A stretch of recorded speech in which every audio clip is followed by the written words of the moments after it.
नमस्कार, आपके साथ हूं मैं खुशबू मनोरमा मिश्रा और आप देख रहे हैं इंडिया न्यूज। बढ़ती महंगाई और बेरोजगारी से त्रस्त ईरान की जनता सड़कों पर उतर चुकी है। इंटरनेट बंद है, टेलीफोन की लाइनें काट दी गई हैं, जिससे ईरान दुनिया से कट गया है। प्रदर्शनकारियों पर गोलियां चलाई जा रही है। इस गुस्से की वजह से सत्ता पर बैठी वही व्यवस्था जो कभी क्रांति की उपज थी। ईरान की सीमा हर काल में घटती बढ़ती रही। आज का ईरान प्राचीन काल के ईरान से बहुत अलग है। ईरान की पहचान पहले पारस्य देश के रूप में थी, उससे पहले ये आर्याना कहलाता था। प्राचीन काल में पारस देश आर्यों की एक शाखा का निवास स्थान था। इस्लाम के पूर्व ईरान का राजधर्म पारसी धर्म था। इस्लाम की उत्पत्ति के पूर्व प्राचीन ईरान में जयद्रष्ट धर्म का प्रचलन था। 7वीं शताब्दी में तुर्की और अरबों ने ईरान पर बर्बर आक्रमण किया और कत्लेआम की इंतहा कर दी। आपको बता दें कि सैसेनियन साम्राज्य के पतन के बाद मुस्लिम आक्रमणकारियों द्वारा सताए जाने से बचने के लिए पारसी लोगों ने अपना देश छोड़कर भागने की कोशिश की। ईरान अकेला मुल्क है जहां शिया राष्ट्रीय धर्म है। इसके अलावा इराक और बहरीन में शिया बहुमत है। धार्मिक मतभेद के कारण सऊदी अरब और ईरान के बीच वैचारिक टकराव है। सऊदी अरब के सबसे बड़े धर्मगुरु मुफ्ती अब्दुल अजीज अल शेख ने ईरानी लोग मुस्लिम नहीं, अब्दुल अजीज सऊदी किंग द्वारा स्थापित इस्लामिक ऑर्गेनाइजेशन के चीफ हैं। उन्होंने कहा कि ईरानी लोग जोरोस्ट्रियन यानी पारसी धर्म के अनुयायी रहे हैं। उन्होंने कहा हम लोगों को समझना चाहिए कि ईरानी लोग मुस्लिम नहीं, क्योंकि वो मेजॉय के बच्चे हैं। इनकी मुस्लिमों और खासकर सुन्नियों से पुरानी दुश्मनी रही है। सऊदी अरब वाले अब भी खुद को वास्तविक मुसलमान मानते हैं। उन्हें लगता है कि ईरानी लोग पारसी से मुस्लिम बने हैं। ईरानियों ने हमेशा अरब या मुसलमान से शत्रुता रखी थी। आज अपने खास मेहमानों के साथ हम इसी मुद्दे पर चर्चा भी करेंगे।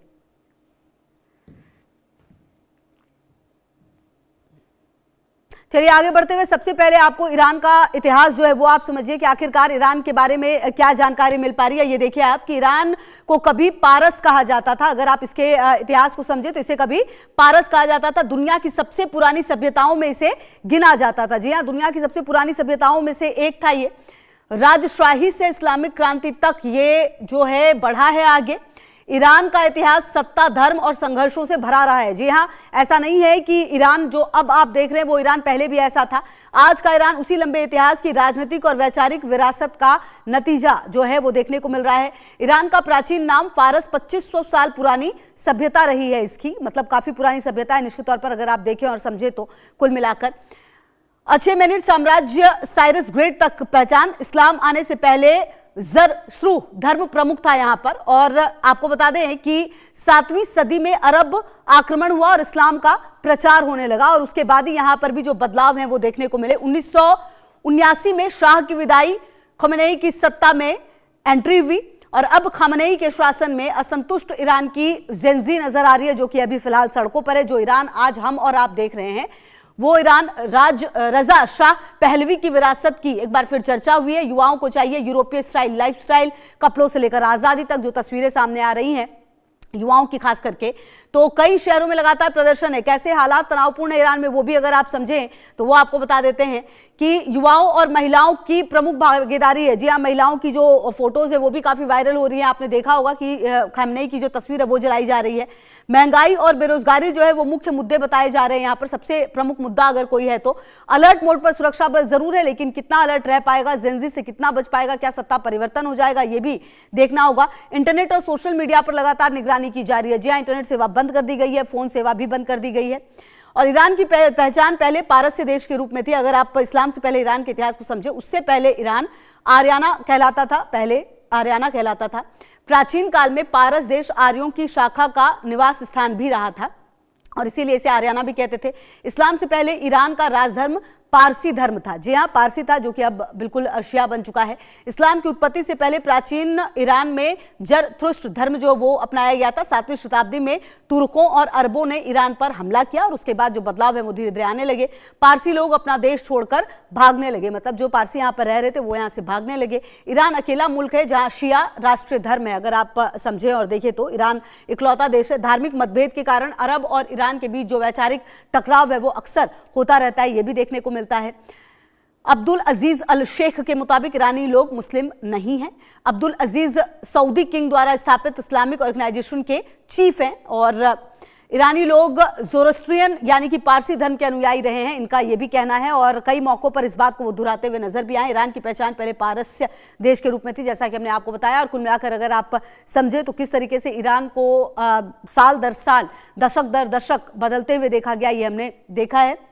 तो ईरान की सियासत में इतिहास एक बार फिर करवट लेता दिख रहा है। अगर आप ईरान में देखिए, क्या राजा रिटर्न होगा, ये सवाल है। जिस खुमनी को शह देकर शाह को हटाया गया, अब कहा जा रहा है कि आज उसी क्रांति की विरासत सवालों के घेरे में है। निश्चित तौर पर जो जेंजी है वो बहुत ज्यादा असंतुष्ट नजर आ रही है। अब अमेरिका खुलकर खमेनेई के सिस्टम को चुनौती देता हुआ नजर आ रहा है। कहा है कि प्रदर्शनकारियों को अगर कुछ हुआ तो हम आपको देख लेंगे। रूस से हिसाब बराबर करने के जो संकेत हैं वो मिलते हुए नजर आ रहे हैं। और आपको बताएं कि ईरान की जेंजी सड़कों पर है और उसकी मांग बिल्कुल साफ है कि उसे जो स्थितियां हैं वो उसके लिए अच्छी चाहिए। चलिए आगे बढ़ते हैं। मेरे साथ फिरोज बख्त अहमद जी जुड़े हुए, पूर्व चांसलर MANU यूनिवर्सिटी के, और डॉक्टर दीपक नागर भी, विदेश मामलों की जानकार, भी जुड़े हुए मेरे साथ। सबसे पहले आप ही के पास फिरोज जी आना चाहूंगी मैं। ये जो ईरान है, ये जो दशक दर दशक हमने बदलता हुआ देखा है ईरान को, अब जेंजी सड़कों पर है, अमेरिका सीधे सीधे धमकी दे रहा है। कुल मिलाकर ईरान कितना बदलता हुआ नजर आ रहा है आपको इन सालों में? जी बहुत बहुत शुक्रिया खुशबू साहिबा। आपको मेरी आवाज मिल रही है? जी बिल्कुल सर, मिल रही है। देखिए ऐसा है खुशबू जी, अभी आप हिस्ट्री बता रही थी ईरान की, बड़ी इंटरेस्टिंग हिस्ट्री है और आपने सारी चीज बिल्कुल हूबहू वही बताई जैसा कि किताबों में भी लिखा हुआ है और जैसा कि हमने भी पढ़ा है। देखिए ईरान के ताल्लुक से मैं एक बात ये कहना चाहूंगा, जो भी कुछ आज ईरान में हो रहा है, आपने एक अहम लफ्ज का इस्तेमाल किया, वो जेनजी, ठीक है, जनरेशन, यानी जो लेटेस्ट जो जनरेशन है। असल में जो मैं बताऊं, मैं थोड़ा सा ये शुरुआत में बता दूं, ये जो आजकल प्रोटेस्ट हो रहा है, इसकी जड़ें कहाँ हैं? इसकी जड़ें 16 सितंबर 2022 में है कि जहां एक नौजवान लड़की थी ईरान की, उसका नाम था महसा अमीनी। तो महसा अमीनी ने शायद सही से अपना हिजाब नहीं ओढ़ा हुआ था, तो जो उसकी फोर्सेस थी, पुलिस फोर्सेस या एक मॉरल फोर्सेस कहलाती हैं ईरान की, उन्होंने उसको पकड़ के उसके साथ काफी जोर जबरदस्ती की, जबर किया और उसको थाने में बंद कर दिया। वहां पता नहीं क्या उसको मारा पीटा, उसके सर पे चोटें आई और उसको हॉस्पिटल ले गए तो वो मर गई। तो उसके बाद इससे पहले जो बहुत बड़ा प्रोटेस्ट हुआ था ईरान में, वो महसा अमीनी की जो उस पर जुल्म किया गया था हिजाब को लेके। अब ये जो चीजें हैं, ठीक है आप हिजाब करिए, जैसा भी अफगानिस्तान में भी ऐसा ही है, काफी हिस्सों में पाकिस्तान में भी ऐसी चलता है, तो वो एक अलग चीज है, वो आप उसको मानिए। लेकिन यह है कि किसी के ऊपर जुल्म करना और ये कि किसी की जान ले लेना कि ये हमारा जो है ये कानून है, इसमें आप हिजाब नहीं हटा सकते, ये इसकी जड़ें वहां हैं। ये पकता रहा 4-5 साल, इन 22 से अब आपके कितने कितने 26 है ना, 3-4 साल ये पकता रहा, अब ये निकल के बाहर आ गया, पहली चीज। दूसरी चीज ये है कि इसमें अमेरिका जो घुस के इस पे वो सत्ता परिवर्तन कराना चाह रहा है, अहमद रजा शाह पहलवी के जो बेटे हैं उनको लाना चाह रहा है और उनके जरिए कब्जा करना चाह रहा है ईरान पे, जैसे इसने वेनेजुएला पे किया, इसने अफगानिस्तान में किया और इसने इराक में किया। ये चीज मैं समझता हूँ किसी भी तरीके से ठीक नहीं है, ठीक है। लेकिन जो वहाँ प्रोटेस्ट हो रहे हैं, मैं समझता हूँ प्रोटेस्टर्स को गोली नहीं मारनी चाहिए, जाने नहीं लेनी चाहिए, ये भी एक चीज है। लेकिन जब जरूरत से ज्यादा प्रोटेस्ट होता है तो पुलिस जो है या फौज जो है वो बाहर आ जाती है। ईरान की सिचुएशन ठीक नहीं है। ठीक है, मैं आती हूँ सर आपके पास, आगे भी यहीं से शुरुआत करेंगे। मेरे साथ डॉक्टर दीपक जी, उनको भी जरा चर्चा में शामिल कर ले। डॉक्टर दीपक, जो स्थितियां फिलहाल नजर आ रही हैं ईरान की, क्या लगता है कि आने वाले समय में अमेरिका की तरफ से किस तरह से हमले बड़े हो सकते हैं? और ईरान को हमने बदलते हुए देखा है, जिस तरह से खमेनेई की सत्ता रही है वहां पर, जिस तरह से आतंकवाद को वहां पर पनाह दिया गया, ये बात दुनिया जानती है कि हमास और हुती जैसे आतंकवादी के लिए वहां पर जमीन तैयार की गई है। तो कुल मिलाकर क्या अब ये माना जाए कि आने वाला समय ईरान के लिए बहुत ही भारी पड़ने वाला है?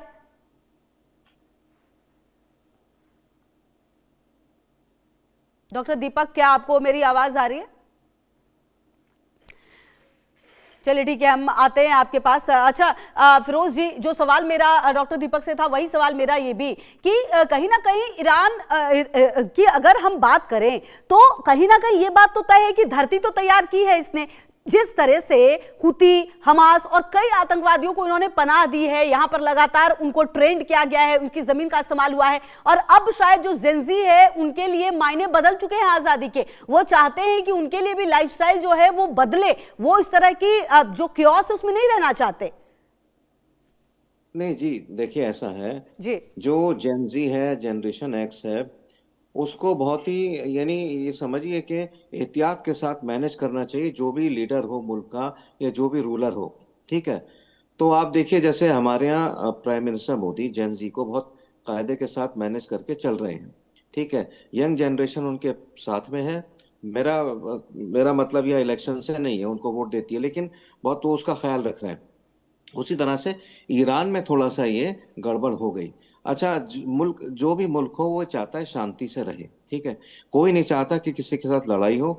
लड़ाई में अगर जीत भी जाता है कोई, मिसाल के तौर पे अभी पाकिस्तान से सिंदूर हुआ हमारा, हम वहां थ्रू आउट विन कर गए। लेकिन यह है कि बावजूद इसके मैं कहूंगा, अगर ये लड़ाई बढ़ जाती खुदा न खास्ता, तो इससे आम जो इंसान है, चाहे वो वहां का हो अक्रॉस द बॉर्डर, या इंडिया का हो, कहीं का भी हो, ईरान का हो, इसराइल का हो, ये आपका यूक्रेन का हो, रूस का हो, लड़ाई से सबको परेशानी होती है और इससे बचना चाहिए। तो जनरेशन एक्स जो है, जेन जी जो भी कह लीजिए आप इसको, नई जो पीढ़ी है, ये पढ़ी लिखी है, ये एजुकेटेड है, ये बहुत आराम के साथ चैन से रहना चाहते हैं। इनके नजदीक लड़ाई भिड़ाई का कोई मतलब नहीं है। ठीक है। तो यही वजह है कि इसमें जो प्रोटेस्ट हो रहे हैं उसमें मोस्टली जो लोग हैं, वो मिडिल एज के या बड़ी उम्र के लोग नहीं हैं, वो जनरेशन एक्स के ही लोग हैं। अब मेरा ख्याल इसमें यह था कि थोड़ा सा इसमें जो वहाँ के रूलर्स हैं, जो वहाँ के जिम्मेदारान हैं ईरान के, उनको आमने सामने इनसे बात करनी चाहिए थी, और किसी भी हालत में प्रोटेस्ट को बढ़ने नहीं देना चाहिए था। हालांकि उन्होंने कोशिश की है, कुछ महंगाई भत्ता भी दिया है। और दूसरी एक और जुल्म जो ईरान के साथ है वो यह है, पिछले 45-50 साल से जो उसके खिलाफ सैंक्शंस लगाई जा रही हैं, ठीक है, पाबंदियां लगाई जा रही हैं, उसकी वजह से ईरान नहीं बढ़ पाया, आगे नहीं बढ़ पाया, और वो भी एक जो है वहां पे परेशानी है। लेकिन अब अमेरिका ये सोच रहा है कि जो जेनजी का प्रोटेस्ट है, और भी कई जो आसपास जी भी ईरान के खिलाफ हूँ, वो भी ईरान को समझते हैं कि उनका दुश्मन है। ये सब चीजों को लेकर के जिस तरीके से अमेरिका ईरान में घुसना चाह रहा है, सत्ता परिवर्तन करना चाह रहा है, वो ठीक नहीं है किसी भी देश की। अब देखिए, इसमें अफगानिस्तान में देखिए ठीक है सर, कैसी मैं आती सत्ता हूँ थी। अब आपके पास और आगे भी हम बात करेंगे। डॉक्टर दीपक, मेरा सवाल यह है कि जिस तरह से अमेरिका की सीधी सीधी धमकी अब नजर आ रही है कि प्रदर्शनकारियों को अगर कुछ हुआ तो हम हमला कर देंगे, आने वाले समय में आप किस तरीके से ईरान को देखते हैं?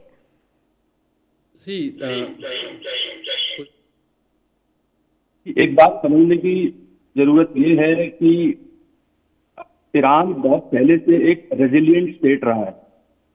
ईरान ने मल्टीपल इस तरह की चीजें देखा है, बट जो इस बार नया है वो ये समझना जरूरी है कि इकोनॉमिक हार्डशिप, जो पिछले साल हमने देखा इजराइल के हमले के बाद और अमेरिका के इंटरवेंशन के बाद, जिस तरह से हालात ईरान में बने, और अभी इकोनॉमिक हालत इतनी खराब है कि लोग इस तरह से सड़कों पर हैं, और अब पूरी पॉसिबिलिटी है, और जिस तरह की बातें की जा रही हैं कि गोल्ड ट्रांसफर किया जा रहा है, टॉप लीडरशिप रशिया जाने के फिराक में है, तो इससे दिख रहा है कि हालात अभी तो सुधरते नहीं दिख रहे।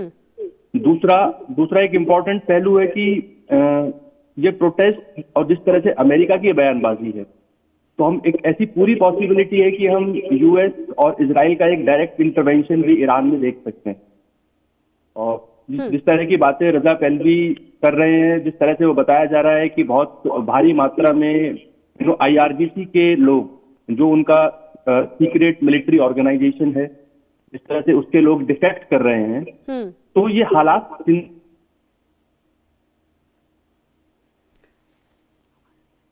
ठीक है। हिजबुल्लाह के साथ, चाहे हिजबुल्लाह के साथ उनका सपोर्ट हो। जी, हम आगे भी इस मामले पर बात करेंगे। और कहीं ना कहीं देखिए फिरोज भक्त जी, देखिए ये बात तो तय है कि जो भी अमेरिका की तरफ से अब कदम उठाए जा रहे हैं और अमेरिका की तरफ से किया जा रहा है, ये होना ही था, क्योंकि कहीं ना कहीं जिस तरीके से ईरान की तरफ से हरकतें की गई हैं और अब जो जेंजी जिसका जिक्र आप भी कर रहे हैं वो जागा है। हमने देखा है पिछले सिर्फ कुछ सालों की अगर आप बात करें, चाहे आप नेपाल की बात कर लीजिए, बांग्लादेश की बात कर लीजिए, और भी कई ऐसे देश रहे हैं जिसमें सत्ता परिवर्तन तक हो गया है जेंजी की वजह से। तो कुल मिलाकर क्या ईरान अब उसी राह पर जाता हुआ नजर आ रहा है आपको? देखिए खुशबू साहिबा, एक बात की आपसे मैं एग्री नहीं करता अभी जो आपने फरमाया है हम्म। कि अब अमेरिका तो उसमें इंटरफेयर करेगा, क्योंकि जेंजी भी खड़ी हो गई है और भी बहुत से लोग उनके साथ मिल गए हैं। और कुछ मेरे ख्याल से जो सिस्टम के सरकार के लोग जो हैं ईरान के, वो भी बगावत पे उतरे हुए हैं। और बहुत से इसमें मोसाद ने भी मदद की है इन लोगों की कि ईरान के सरकार के खिलाफ खड़े हो जाएं। पहली चीज ये। लेकिन मैं ये समझता हूं कि अमेरिका को या इसराइल को या रशिया को या चाइना को, किसी भी मुल्क को दूसरे मुल्क के जो मामलात हैं उसमें इस तरीके से इंटरफेयर करने की जरूरत नहीं। आप हिंदुस्तान को देखिए, आज शायद पांचवा या छठा एक हमारा हिंदू भाई वहां मारा गया बांग्लादेश में। इंडिया चाहता बड़े आराम से इंटरफेयर कर सकता था और तहस नहस कर देता बांग्लादेश को। लेकिन ये इंडिया का बड़प्पन है, समझदारी है। और यहाँ के जो रूलर हैं उनको इंटरनेशनल पॉलिटिक्स के साथ साथ उनको पड़ोस की पॉलिटिक्स, इंटरनल पॉलिटिक्स, सबको बैलेंस करके चलते हैं। तो मैं नहीं समझता कि ये कोई बहुत अच्छा अब ये देखिए वेनेजुएला में अमेरिका घुस गया। क्यों घुस गया? क्योंकि उसको लालच है कच्चे तेल का, और दुनिया भर की चीजें वेनेजुएला में है, गोल्ड है, बॉक्साइट है, प्लांटेशंस हैं, पता नहीं क्या क्या वहाँ मौदनियात है, क्या क्या रिसोर्सेज है, उस पर वो कब्जा करना चाह रहा है। और अमेरिका की नीयत मिडल ईस्ट और वेस्ट एशिया के हिसाब से इसलिए खराब है कि वो सोचता है कि उसके जो कारखाने हैं, जहाज हैं, मोटर कार्स हैं, ये सारी उनसे तेल हम लूट लें या चलिए सीधे हम देखिए बात कर रहे थे ईरान की, और ईरान में बदलते सत्ता की। कहीं ना कहीं अब सवाल ये उठता है कि जिस तरह से जेंजी का प्रदर्शन वहां पर नजर आ रहा है, क्या खamenei की विदाई तय है? और कुछ दिन पहले खबर ये भी आ रही थी कि खamenei जो है वो शायद देश छोड़कर भी जा सकते हैं। फिरोज भक्त देखिए, बात तो हम अमेरिका की कर रहे थे और अमेरिका के इंटरफेयर की कर रहे थे, लेकिन कहीं ना कहीं चलिए ये बात तो सही है कि किसी देश को किसी भी मामले में इंटरफेयर करने का हक नहीं है। लेकिन अगर आप देखें तो इस बात से भी इनकार नहीं किया जा सकता कि ईरान की जमीन का इस्तेमाल लगातार किया गया है समय समय पर आतंकवाद के लिए, चाहे वो आप हमास, हुती और कई सारे ऐसे एग्जाम्पल हैं। और कुल मिलाकर अब जो लड़ाई है वहां पर वो कहीं ना कहीं अपने लिए है, जो जेंजी है वो अपने लिए ही तो लड़ रही है। और क्या आपको अभी के सर्कमस्टेंसेस में ऐसा लगता है कि खamenei आने वाले समय में वहां से निकल जाएंगे, और आने वाले समय में फिर सत्ता होगी किसके पास, ये भी बड़ा सवाल है। देखिए खुशबू साहिबा, जी आपकी बात बिल्कुल ठीक है। मैं इसमें बस ये बताना चाहूंगा कि 35-36 साल से तो खामेनाई साहब चल रहे हैं। खामेनाई साहब से पहले खुमैनी साहब थे। वो भी मतलब जो एक रिलीजियस रेवोल्यूशन, ईरान में जो रिलीजियस रेवोल्यूशन पहली बार आया था 1989 में आया था। ठीक है, यही लोग थे, यही जेंजी के लोग थे जिन्होंने अहमद रजा शाह पहलवी को हटा करके खुमैनी को सत्ता दी थी। ठीक है, उसके बाद उनके जानशीन ये बन गए आपके खामेनाई। अब देखिए, मैंने आपको बताया ना, कुछ चीजें ऐसी हो गई कि जेन जी के साथ कोई भी रूलर हो, चाहे वो धार्मिक देश हो, चाहे वो शियाओं का देश हो या सुन्नियों का देश हो, जैसे सऊदी अरब है, यूएई है, कतर है, तो जेंजी को जेंजी के जो मुतालिबात हैं, उनकी जो ख्वाहिशात हैं, जो उनकी डिमांड्स कह लीजिए या जो उनकी उम्मीदें हैं, उनको हम ताक में रख के देश को नहीं चला सकते। तो हिंदुस्तान में देख लो आप, जो मैक्सिमम जो जनरेशन जो लोग हैं, जो 150 करोड़ में है, वो जेन जी है। ठीक है, तो बैलेंस करके यहाँ सब चीजें चलती हैं। उसी तरह से ईरान में अगर खामेनाई साहब इनको बैलेंस करके चलते तो मेरे ख्याल से इतने प्रोटेस्ट नहीं होते। बाहर सूरत यह है कि अब ईरान के अंदर बड़ा तलातुम है, बड़ा डिस्कॉन्टेंट है और बहुत ही ज्यादा डिस्टरबेंस है। Only time will tell. लेकिन अगर अमेरिका ने वहां हमला किया इसराइल के साथ मिलके या नेटो के कुछ देशों के साथ मिलके, जो कि वो प्लान कर रहा है, जो कि विद इन अ वीक या लेस देन अ वीक कर सकता है, ठीक है, ये चीज अच्छी नहीं होगी। क्योंकि इसमें क्या है कि ये हो सकता है, देयर इज अ पॉसिबिलिटी, हो भी सकता है, नहीं भी हो सकता, कि ईरान के साथ जो है चाइना या रशिया में से कोई आ जाए या नॉर्थ कोरिया आ जाए, क्योंकि अगर इस तरह से हुआ तो ये मतलब न्यूक्लियर वॉरहेड सबके पास हैं। ऐसा भी कहा जा रहा है कि ईरान ने भी खामोशी के साथ छुपम छुपाई करके अपना एक वो बना लिया है, न्यूक्लियर वॉरहेड। तो ये ठीक नहीं होगा। मेरा ख्याल ये है कि ठीक है, वहां जो भी प्रोटेस्ट हो रहे हैं उनको किसी तरीके से बातचीत करके उनको रोकना चाहिए। प्रोटेस्ट को रोकने का तरीका खुशबू साहिबा ये नहीं है कि आप अमेरिका जो, हाँ ठीक है, उन्होंने उन्होंने हूतियों को हथियार दिए, उन्होंने हमास को दिए, उन्होंने हिजबुल्लाह को दिए, यहाँ पे आपके बैरूत के अंदर ये सब है, ठीक है। और उसकी भी वजह यह है कि वहाँ इसराइल भी 75 ईयर्स से जो है फलस्तीन के ऊपर ज्यादतियां कर रहा है, ठीक है, वहाँ मासूमों को मार रहा है। ये एक बड़ा एक ऐसा मतलब जिसको कहते हैं it's a very very dirty triangle इस तरीके का, ठीक है। बहुत ही इसमें जो चीजें अच्छा उलझ अच्छा, गई एक हैं। बात ये भी और बताइए कि आखिरकार जी, क्या वजह है कि जो अरब के जो देश हैं और जो ये ईरान है, इसमें इतनी ज्यादा मतलब कि अगर देखा जाए तो कहीं ना कहीं एकजुट नहीं लगते, ये बिल्कुल अलग लगता है, अलग अलग खेमा लगता है। इसकी सबसे बड़ी वजह क्या लगती है आपको? हुजूर साहिबा, आपने एक बहुत ही एक बेसिक सवाल उठा दिया है यहाँ पे। हम्म।